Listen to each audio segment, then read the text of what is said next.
The moment Beatrice Riley collapsed against Isaac Quinn's cabin door in the heart of a February blizzard, her frozen knuckles barely able to form a knock.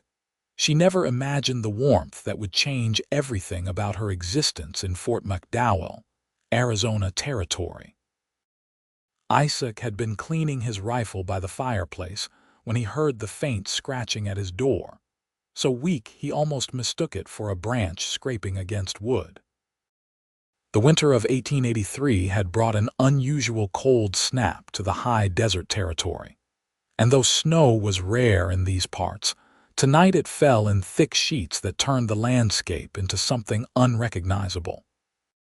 He set down his weapon and crossed the small cabin in 3 long strides, pulling open the heavy wooden door to find a woman crumpled against the frame, her lips blue, her dark hair matted with ice. "Good Lord," Isaac breathed, catching her before she hit the ground. "Come in. You're welcome here always."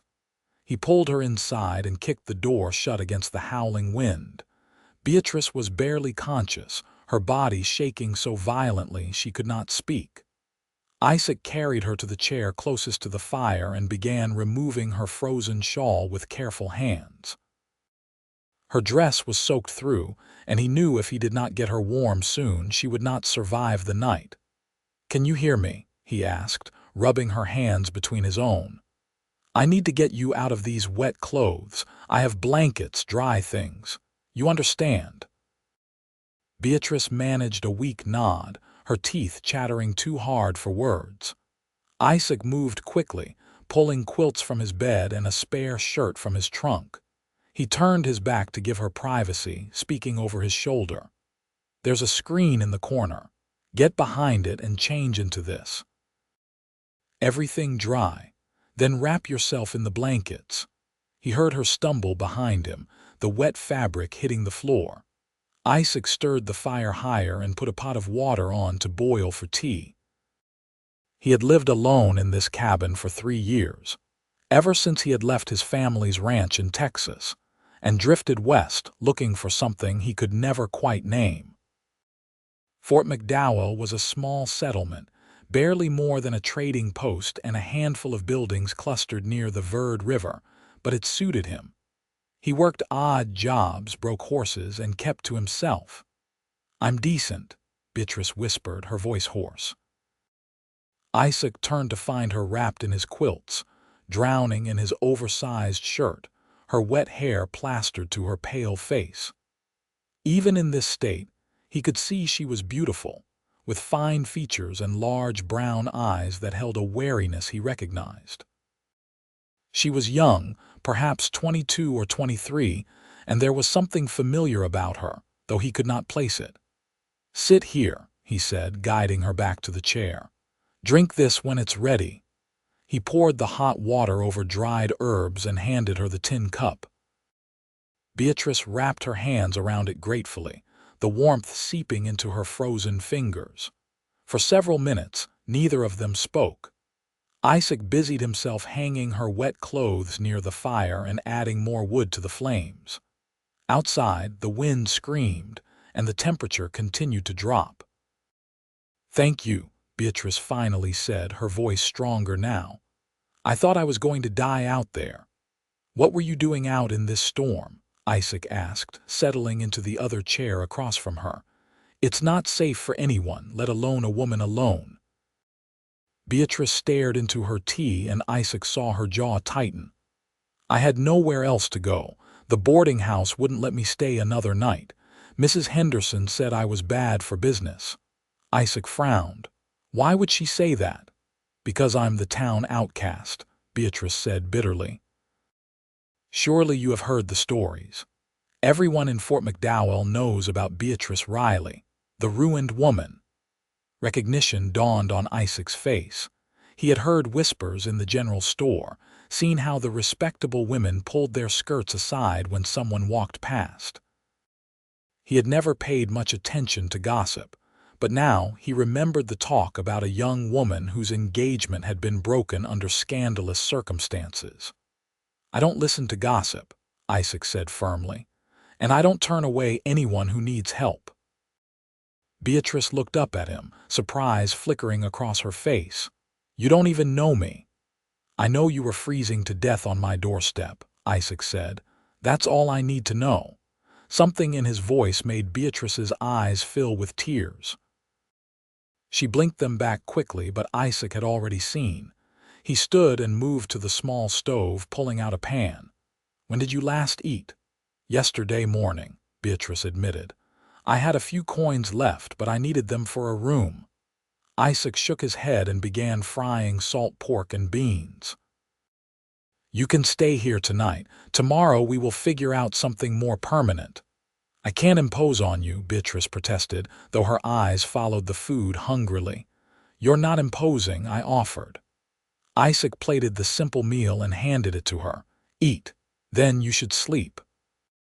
"You can take the bed. I will make a pallet by the fire." "I couldn't take your bed," Beatrice said, but Isaac waved her off. "I've slept on worse. Besides, you need the warmth and rest more than I do." They ate in companionable silence, and Isaac found himself studying his unexpected guest. There was a quiet dignity to her despite her circumstances, a strength that had kept her walking through a blizzard rather than simply giving up. He admired that. Too many people in this world let hardship break them. After they finished eating, Isaac made up his pallet while Beatrice climbed into his bed, still wrapped in the quilts. The cabin was small enough that they could see each other across the room, the firelight casting dancing shadows on the walls. "Why do they call you an outcast?" Isaac asked quietly. "You don't have to tell me if you don't want to." Beatrice was silent for so long he thought she had fallen asleep. Then her voice came through the darkness, soft and pained.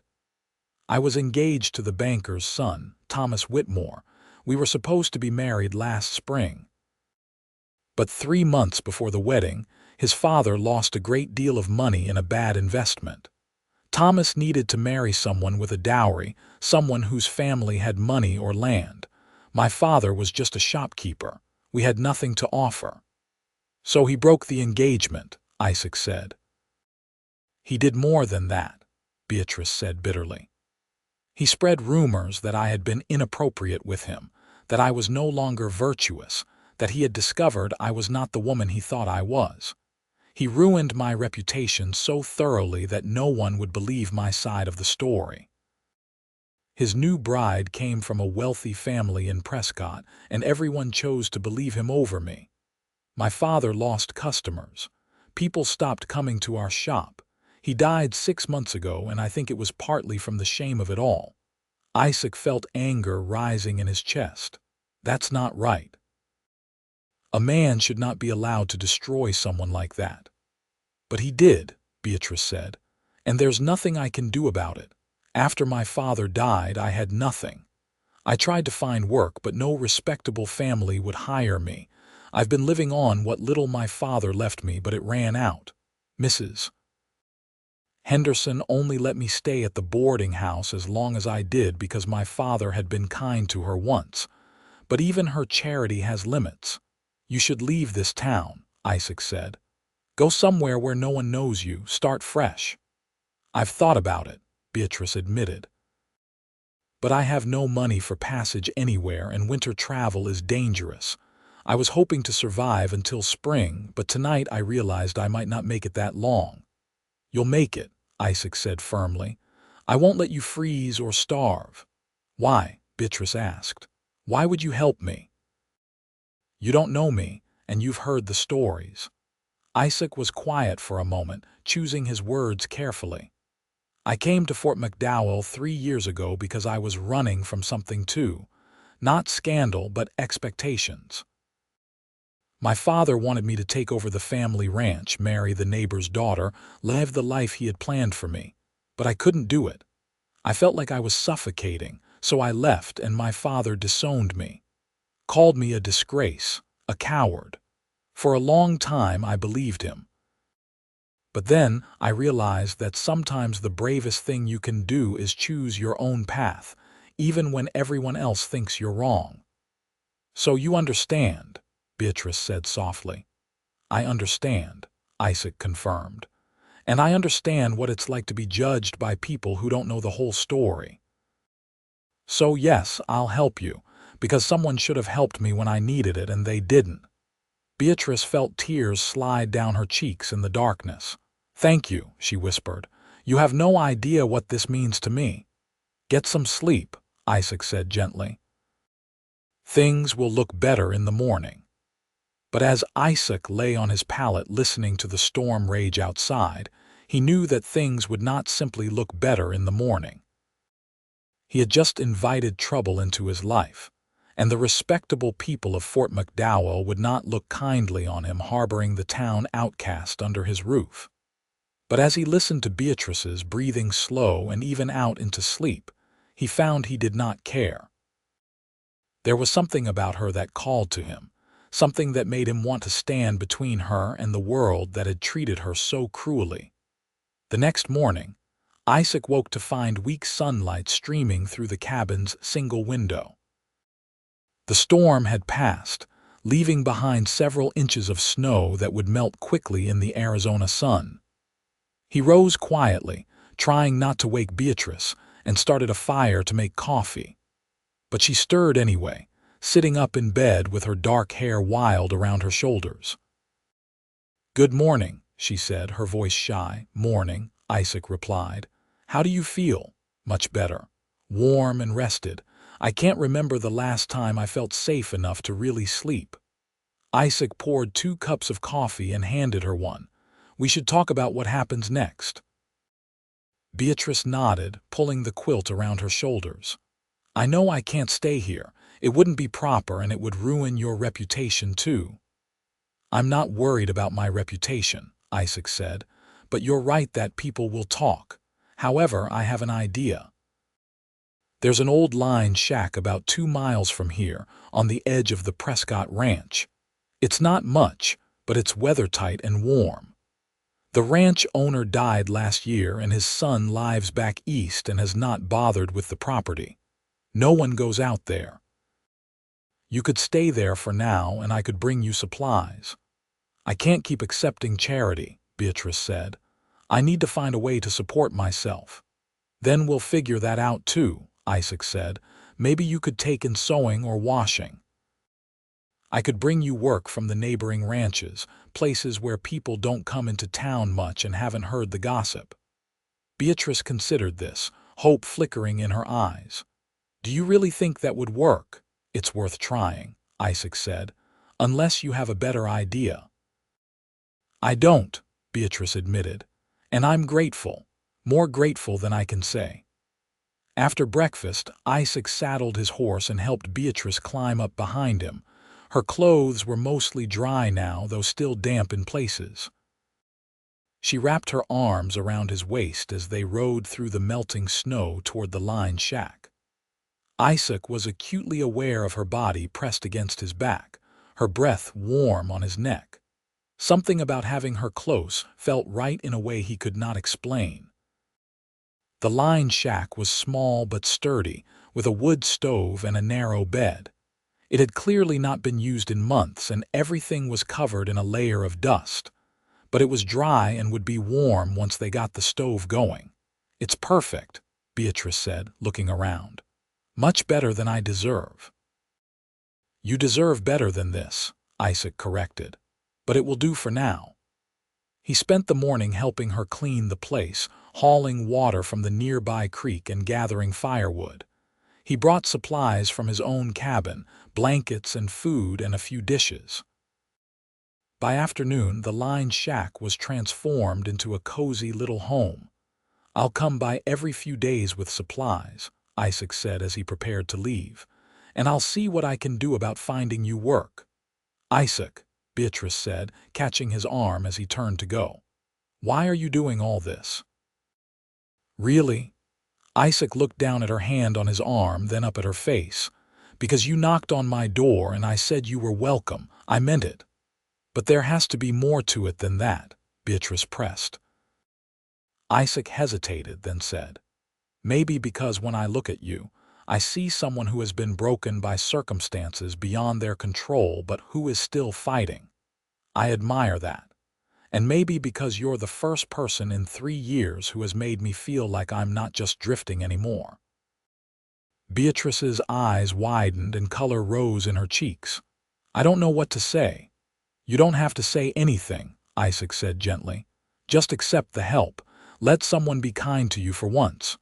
Over the following weeks, Isaac kept his word.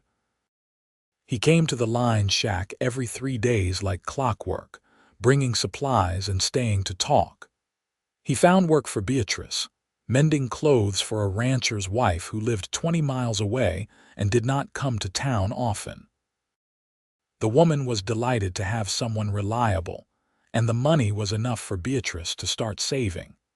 But more than the practical help, Isaac's visits became something Beatrice looked forward to with an intensity that surprised her.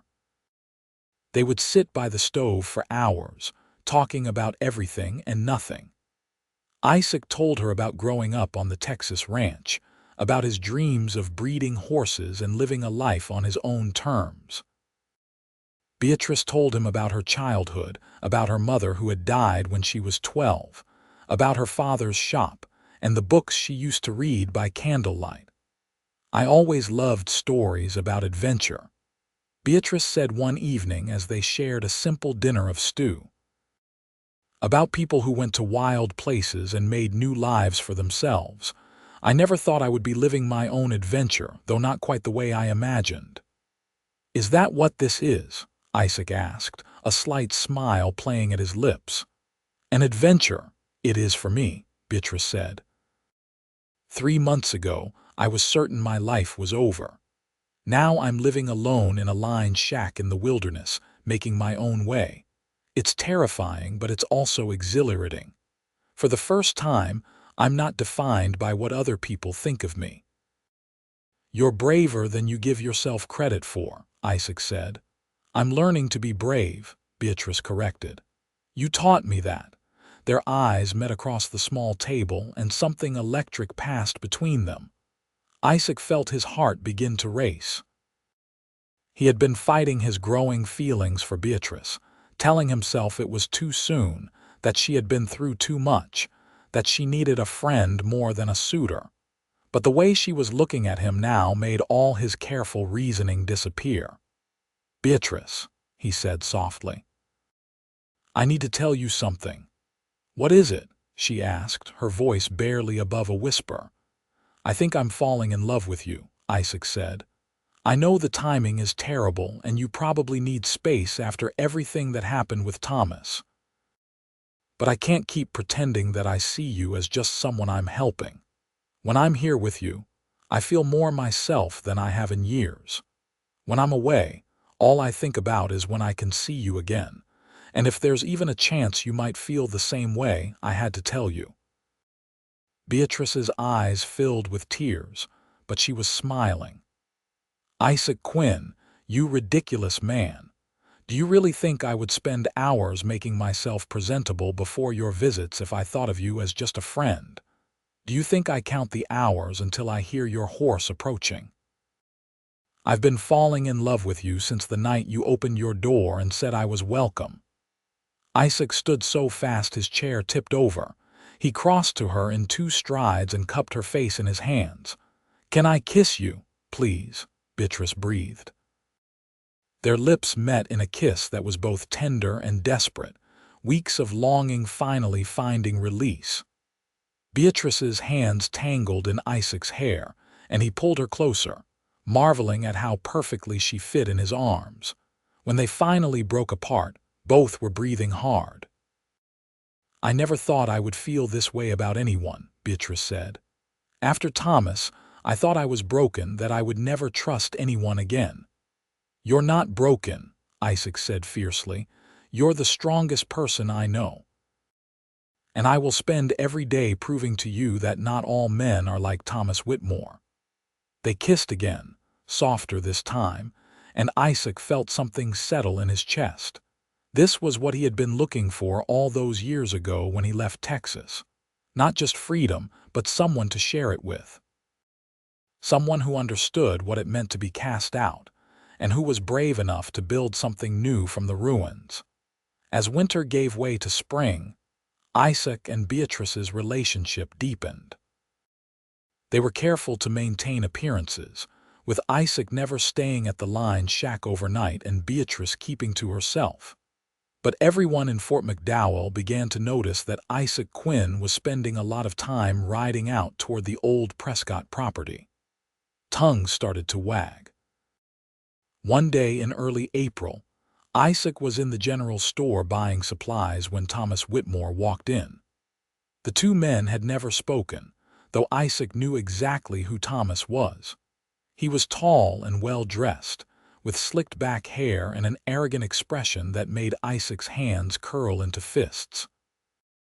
"Well, if it isn't Isaac Quinn," Thomas said loudly. "I hear you've been keeping company with a certain fallen woman. Didn't anyone warn you about Beatrice Riley's reputation?" Isaac set down the bag of flour he was holding very carefully. "I suggest you watch what you say about Miss Riley." "Miss Riley," Thomas laughed. "Oh, that's rich. She's no Miss Quinn. She's damaged goods. I should know." Isaac grabbed Thomas by the front of his expensive coat and slammed him against the wall. "You want to repeat that?" Thomas's eyes widened in fear. "Let go of me, you maniac." "Not until you take back what you said," Isaac growled. "Everyone in this town knows you lied about Beatrice. You ruined her reputation to cover up your own greed. You destroyed her father's business and his health because you needed money more than you needed integrity. And you've been living with that lie ever since, letting her suffer for your sins." "That's not true," Thomas sputtered, but his eyes said otherwise. "Isn't it?" Isaac pressed. "Then why did you look so guilty just now? Why can't you meet my eyes?" Thomas deflated like a punctured balloon. "It wasn't supposed to go that far," he muttered. "I just needed to break the engagement without looking like the bad one. But then people started avoiding her, and my father said we needed to keep up the story or his business partners would ask questions. It got out of hand." "You coward," Isaac said, releasing him with disgust. "You destroyed an innocent woman's life because you were too weak to tell the truth." "What do you want from me?" Thomas asked, straightening his coat. "I want you to tell everyone the truth," Isaac said. "Stand up in church this Sunday and admit what you did. Clear Beatrice's name." Thomas paled. "I can't do that. My wife, my father's business, everything would be ruined." "Then I'll tell them myself," Isaac said. "And when I'm done, everyone in Fort McDowell will know exactly what kind of man you are." "You have no proof," Thomas said, but he sounded desperate. "I have your confession just now," Isaac said, "and I have half a dozen people in this store who heard it. Mrs. Henderson, Mr. Sullivan, the clerk. They all heard you admit the truth." Isaac looked around and saw that it was true. Everyone in the store was staring at them, shock written on their faces. Mrs. Henderson, the boarding house owner who had turned Beatrice out, looked horrified. "You lied," she said to Thomas. "All this time that poor girl was telling the truth and you lied." Thomas looked around frantically, realizing he was trapped. "It's not what you think." "It's exactly what we think," Mr. Sullivan said. He was a respected rancher and his word carried weight. "I always thought there was something fishy about that story. Beatrice Riley was a good girl, and her father was an honest man. You should be ashamed of yourself, Whitmore." Thomas fled the store, and Isaac took a deep breath, his hands shaking with adrenaline. Mrs. Henderson approached him cautiously. "Mr. Quinn, is Beatrice all right? Where is she staying?" "She's safe," Isaac said. "And she's doing well, no thanks to this town." "I owe her an apology," Mrs. Henderson said. "A big one. I should have listened to her side of the story instead of believing gossip." "Will you tell her I'm sorry?" "Tell her yourself," Isaac said. "She's staying at the old line shack on the Prescott property. I'm sure she would appreciate hearing it from you directly." Word spread through Fort McDowell like wildfire. By Sunday, when Reverend Matthews stood in front of his congregation, He dedicated his entire sermon to the sin of bearing false witness and the importance of seeking forgiveness. Thomas Whitmore did not attend church that day, or any day after. His wife's family, learning of his deception, took their daughter back to Prescott. His father's bank lost customers. The Whitmores' social standing crumbled. Meanwhile, people began seeking out Beatrice to apologize. Mrs. Henderson came first, weeping and begging forgiveness. Other women followed, bringing pies and offers of friendship. Beatrice accepted their apologies with grace, though Isaac could see the hurt still lingering in her eyes. "It doesn't erase what they did," she told Isaac one evening as they sat on the small porch he had built for the line shack. "For months, they made me feel like I was worthless, like I deserved to be treated as less than human, and now they want to pretend it never happened." "You don't have to forgive them if you're not ready," Isaac said, taking her hand, "or ever if it comes to that." "I know," Beatrice said. "But holding on to anger won't heal me either. I just need time." "Take all the time you need," Isaac said. "I'm not going anywhere." That summer was the happiest of Beatrice's life. Her sewing business was thriving now that people were no longer afraid to associate with her. She had saved enough money to think about the future. And most importantly, she had Isaac. They took long rides through the desert together, Isaac showing her hidden canyons and clear pools fed by underground springs. They watched sunsets paint the sky in shades of orange and purple. They talked about their dreams, their fears, their hopes for what lay ahead. One evening in late July, as they sat by the Verde River watching the stars come out, Isaac turned to Beatrice with a serious expression. "I want to ask you something," he said. "And I want you to think carefully before you answer." "All right," Beatrice said, her heart beginning to race. "This line shack was a good solution for a while, but it's not where you should live permanently," Isaac said, "and I've been thinking about my own place. It's small, just one room really, and I'm gone for work a lot. It's not much of a life." "Isaac, what are you trying to say?" Beatrice asked. Isaac took both her hands in his. "I'm saying that I love you, Beatrice Riley. I love your strength and your kindness and the way you make me laugh. I love how you see the best in people even after they've hurt you. I love waking up knowing I'll see you soon and going to sleep thinking about you. And I want to spend the rest of my life loving you if you'll have me." Beatrice's eyes filled with tears. "Are you asking me to marry you?" "I am," Isaac said. "I know we haven't been courting long by traditional standards, but nothing about us has been traditional. We've built something real here, something worth keeping. So yes, I'm asking you to marry me. Will you?" "Yes," Beatrice said, laughing and crying at the same time. "Yes, of course I'll marry you." Isaac pulled a small box from his pocket and opened it to reveal a simple gold ring. "It was my grandmother's," he said.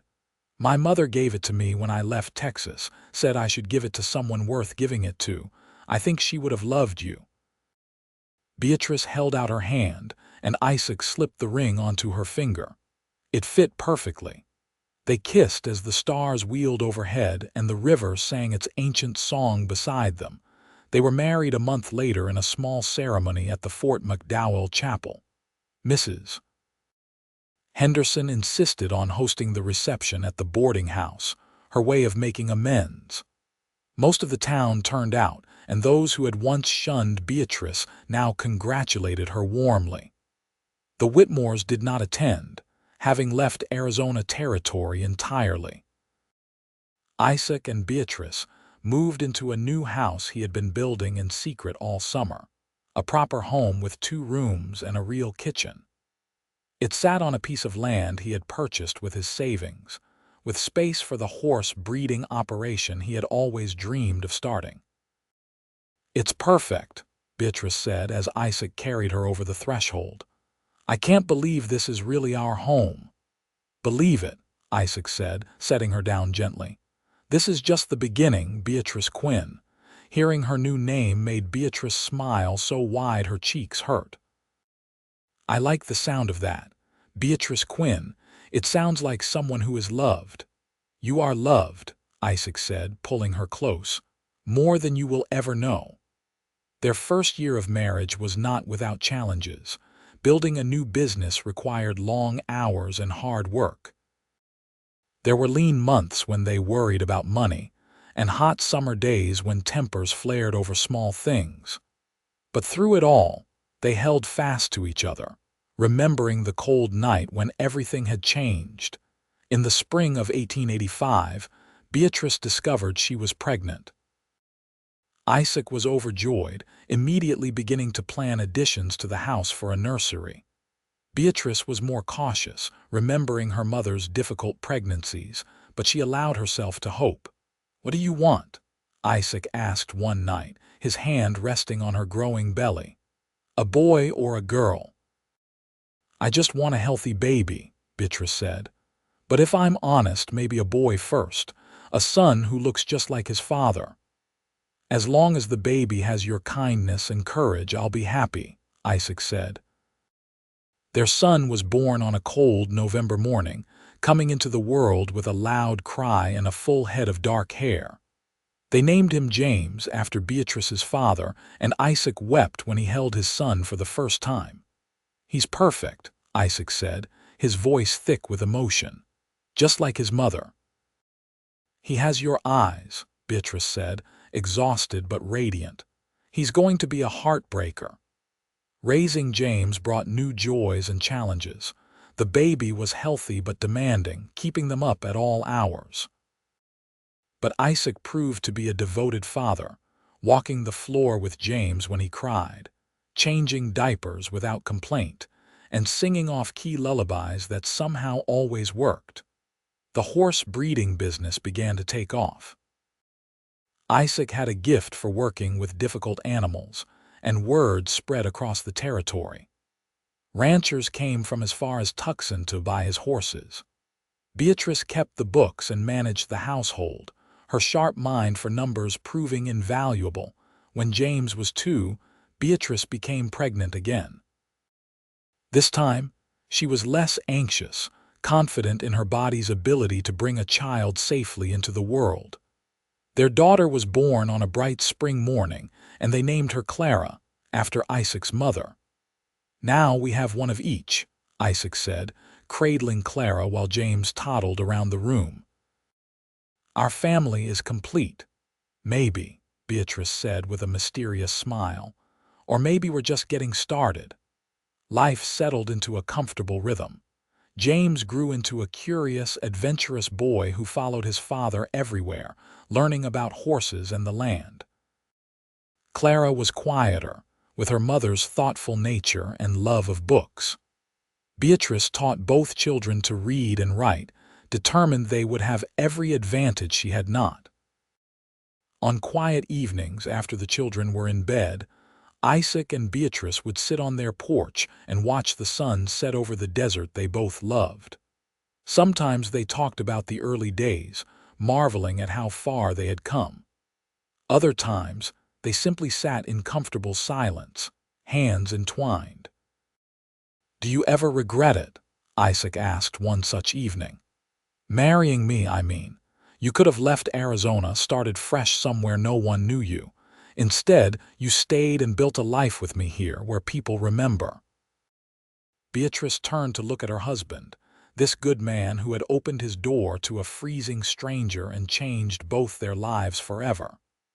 "Not for a single moment," she said firmly.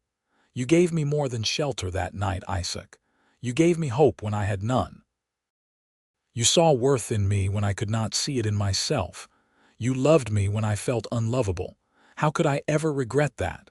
"I'm the lucky one," Isaac said.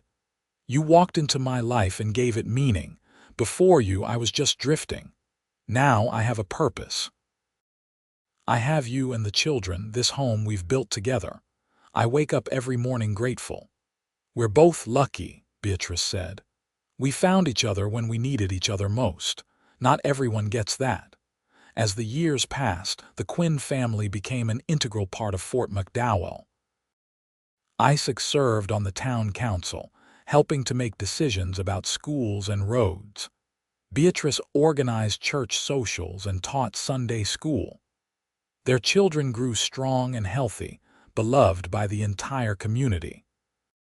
Thomas Whitmore's name was rarely mentioned anymore, and when it was only as a cautionary tale about the dangers of dishonesty.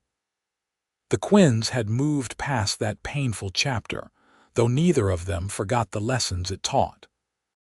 When James turned 10, Isaac began teaching him the horse business in earnest.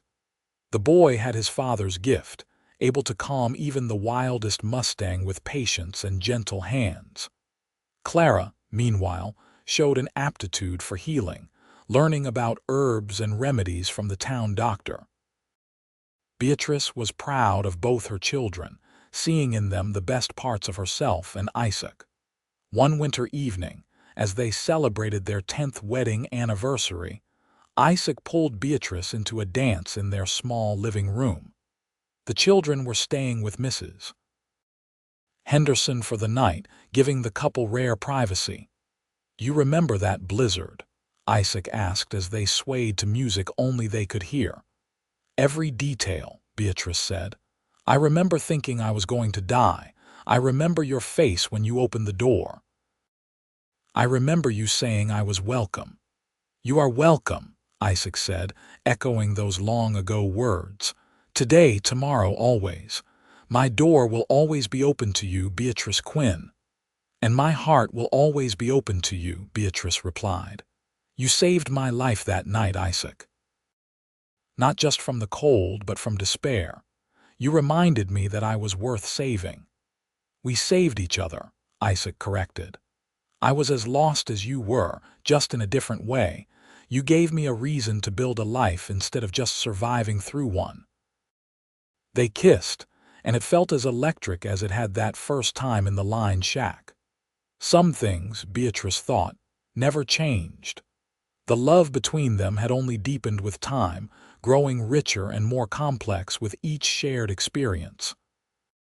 In the years that followed, Fort McDowell continued to grow and change. The railroad came through in 1889, bringing new settlers and new opportunities. The Quinn Ranch expanded, and Isaac hired help to manage the growing operation. Beatrice opened a small lending library in town, fulfilling her lifelong love of books and making sure every child had access to education. James, at 16, was already being courted by ranchers who wanted him to work with their horses. But Isaac encouraged his son to see something of the world first, to make sure he was choosing the life he wanted rather than simply following in his father's footsteps. "I made the mistake of running from expectations," Isaac told James one day as they worked together in the stable. "But your mother taught me that true courage is choosing your path with open eyes, not running blindly. So take your time. Figure out what you want. The horses will still be here when you decide." Clara, at 14, announced her intention to study nursing in Prescott. Beatrice and Isaac supported her decision, though it meant she would be away from home for months at a time. They had learned the hard way that holding too tight to the people you loved only drove them away. On the night before Clara left for school, the family gathered for a special dinner. Beatrice cooked all of Clara's favorite foods, and Isaac told stories about her childhood that made everyone laugh. As dessert was served, Clara stood and raised her glass of lemonade. "I want to thank you both," she said, her voice wavering with emotion. "Not just for supporting my education, but for showing me what love looks like. I've watched you work through hard times and celebrate good ones. I've seen you choose each other every single day. That's the example I want to follow in my own life. So thank you for being the best parents anyone could ask for." Beatrice wiped away tears and Isaac cleared his throat roughly. "You're going to do great things, Clara," he said. "We're so proud of you." After Clara left, the house felt empty, but Isaac and Beatrice adapted as they always had. They took long rides together like they had when they were courting, rediscovering the landscape that had witnessed their love story. They talked about adding more rooms to the house, about the grandchildren they hoped to have someday, about growing old together. "I used to fear the future," Beatrice said one day as they rode through a canyon filled with spring wildflowers. "I could not imagine anything beyond the next difficult day. But now, I cannot wait to see what comes next, because I know you'll be beside me for all of it." "Always," Isaac promised. "That's one thing that will never change." When James was 20, he brought home a young woman named Sarah, the daughter of a rancher from Prescott. She was smart and capable, with a love of horses that matched James's own. Beatrice liked her immediately, seeing in Sarah the same strength she had once needed to survive. "Your son tells me you two have quite a story," Sarah said one afternoon as she helped Beatrice prepare dinner. "We do," Beatrice agreed. "Remind me to tell you about it sometime." The short version is that sometimes the hardest things in life lead us to the best things. If I had not been cast out by this town, I never would have ended up freezing on Isaac's doorstep. And if I had not ended up there, I never would have found the love of my life. "That's beautiful," Sarah said wistfully. "I hope James and I can build something as strong as what you two have." "You will," Beatrice said confidently. "I can see it in how you look at each other. Just remember to keep choosing each other, especially when things get hard. Love is not just a feeling. It's a decision you make every day." James and Sarah married the following spring in a ceremony that brought tears to everyone's eyes. Watching his son exchange vows, Isaac reached for Beatrice's hand and squeezed it. She squeezed back, remembering their own wedding day and all the years that had followed. Clara returned from nursing school with honors and immediately began working with the town doctor. She brought modern medical knowledge to Fort McDowell, implementing sanitation practices and vaccination programs that saved countless lives. Beatrice was bursting with pride, though she missed having her daughter at home. The Quinn grandchildren began arriving in the early 1890s. James and Sarah had 3 children in quick succession, 2 girls and a boy. Clara eventually married a doctor she met in Prescott, and they had twin boys. The Quinn Ranch became a gathering place for family celebrations, filled with noise and laughter and love. On their 20th wedding anniversary, Isaac surprised Beatrice with a trip to San Francisco. It was her first time leaving Arizona territory, and she was enchanted by the ocean and the big city. But after 2 weeks, she was ready to go home. "I thought I would love seeing the world," she told Isaac as they stood on the deck of the ship taking them back. "And it has been wonderful. But Arizona is home, our life is there. I do not need anything more than that." "Neither do I," Isaac agreed. "Though it has been nice to have you all to myself for a while, without children and grandchildren demanding attention." Beatrice laughed. "They do keep life interesting, don't they?" "They do," Isaac said. "But so do you. After 20 years, you still surprise me, Beatrice Quinn." "Good," Beatrice said, kissing him. "I would hate to be predictable." As they entered their 50s, Isaac and Beatrice began to think about slowing down. James had taken over much of the day-to-day operation of the ranch, proving himself more than capable. Clara's medical practice was thriving. The grandchildren were growing up strong and healthy. It was time, they decided, to enjoy the life they had built. They took to sitting on their porch every evening, watching the grandchildren play in the yard while the sun set over the desert. Sometimes neighbors would stop by for coffee and conversation. Other times, it was just the two of them, comfortable in the silence that came from decades of knowing each other. "You ever think about that night?" Isaac asked one such evening. "The blizzard, all the time," Beatrice said. "How could I not? It was the night that changed everything. Sometimes I try to imagine what would have happened if you had not been home or if you had turned me away. Where would I be now? You would have survived, Isaac said. You're too strong not to have found a way. Maybe, Beatrice said. But I would not have had this life. I would not have had you or our children or any of the joy we've shared. I would have survived, but I would not have truly lived. Isaac pulled her close, and they sat together as the stars began to appear overhead. The desert air was cooling, carrying the scent of sage and creosote. Somewhere in the distance, a coyote howled. It was the sound of home. I need to tell you something, Isaac said quietly, something I've never told anyone. What is it? Beatrice asked, hearing the serious note in his voice. That night you came to my door, I had been thinking about leaving Fort McDowell, Isaac admitted. I had been here 3 years, and I still felt like I was drifting, like I had not found what I was looking for.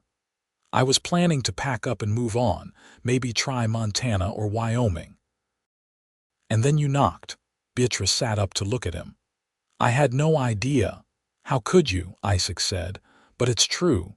If you had come even a week later, I would have been gone. We never would have met. Our whole life together, everything we've built, it almost did not happen. We came that close to missing each other. But we did not miss each other, Beatrice said firmly. We found each other at exactly the right moment, and we've been finding each other every day since. That's what matters.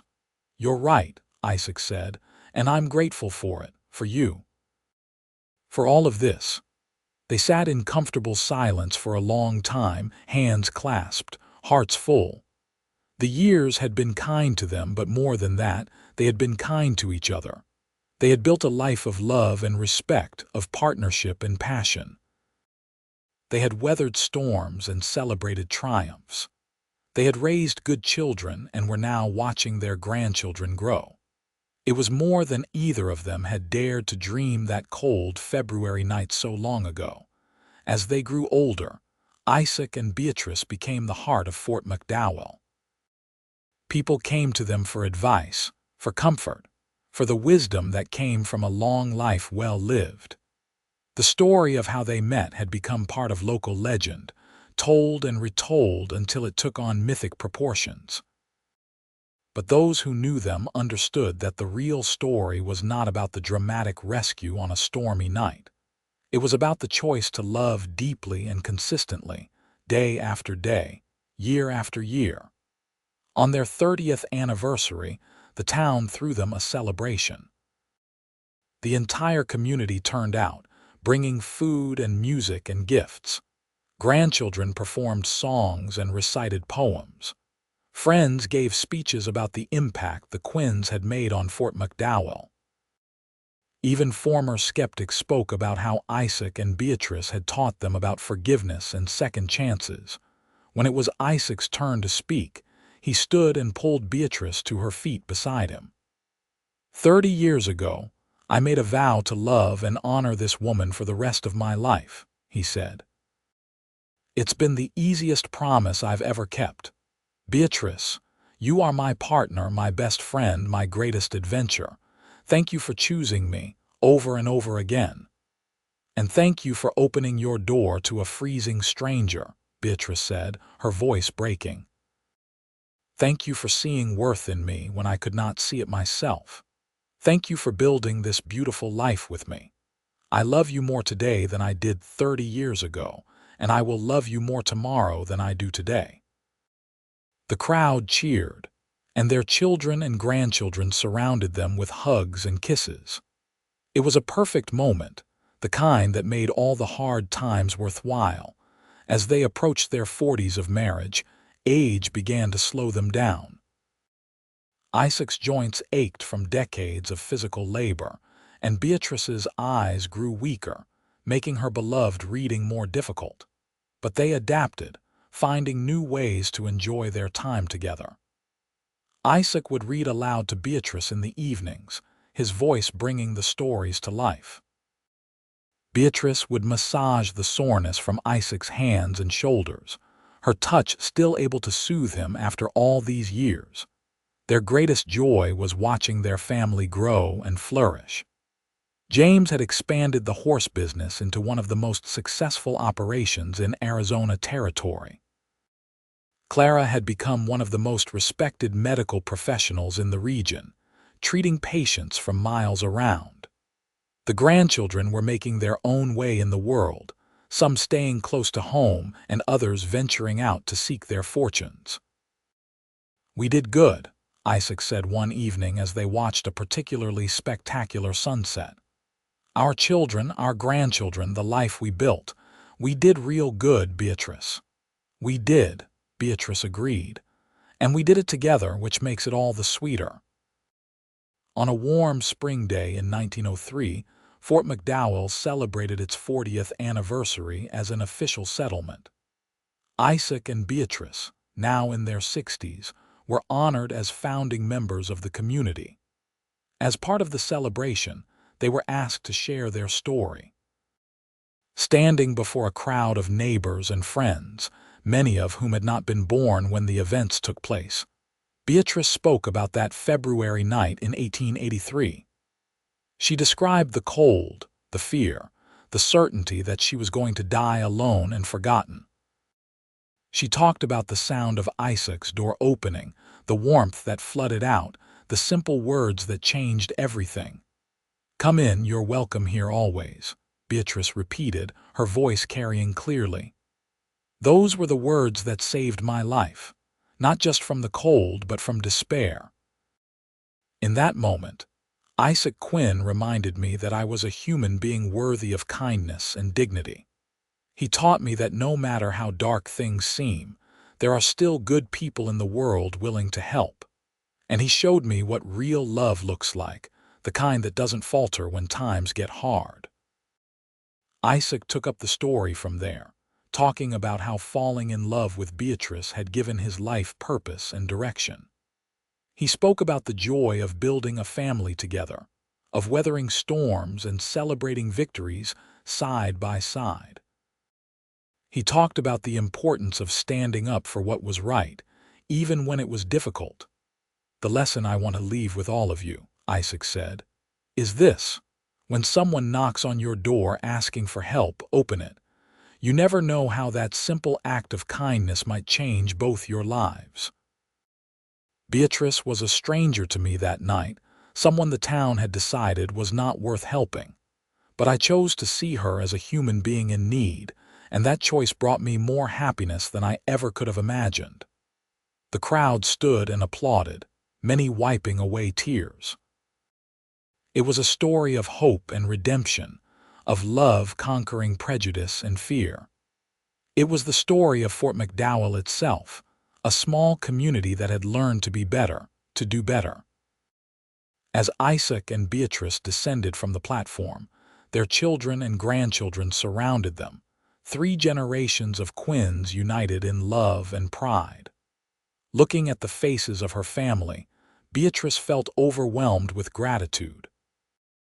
All of this had started with a knock on a door, a moment of desperation that had become the foundation of everything good in her life. That night, lying in bed beside her husband of 40 years, Beatrice reflected on the long journey that had brought them to this point.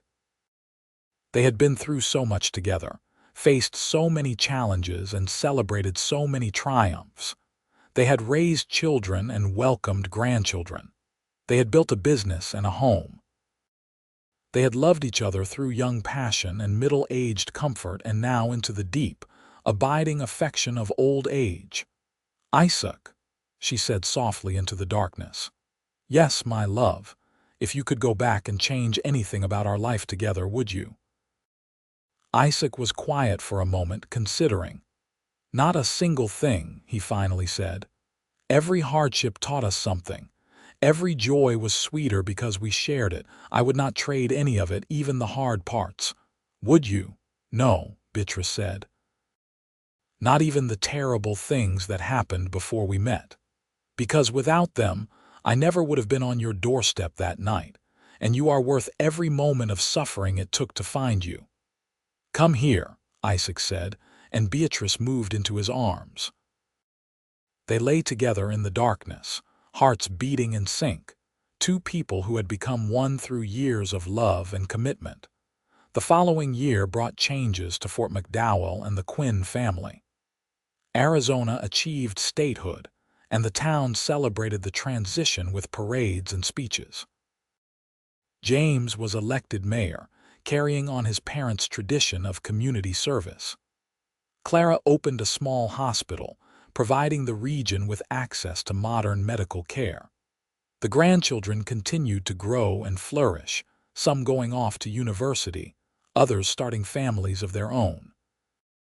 Isaac and Beatrice became great-grandparents for the first time when James's oldest daughter had a baby boy. Holding the tiny infant, Isaac marveled at the continuation of their legacy. "Your great-great-grandfather would be amazed," he told the sleeping baby. 3 generations removed, and still our family grows. You carry our love forward into the future, little one. Beatrice watched her husband cradling their great-grandson and felt her heart swell with emotion. They had started with nothing but each other, two outcasts building a life from the ruins of their pasts. And now look at what they had created, a sprawling family tree filled with love and possibility. As they entered their 70s, Isaac and Beatrice finally fully retired from active work. They spent their days in gentle pursuits, tending a small garden, taking short walks, receiving visits from family and friends. Their bodies were slower now, but their minds remained sharp and their love for each other undiminished. On a crisp autumn evening in 1908, as they sat on their porch watching the sun set over the desert they had called home for more than 25 years, Beatrice turned to her husband with tears in her eyes. "What's wrong?" Isaac asked, immediately concerned. "Nothing's wrong," Beatrice assured him. "I'm just so happy after."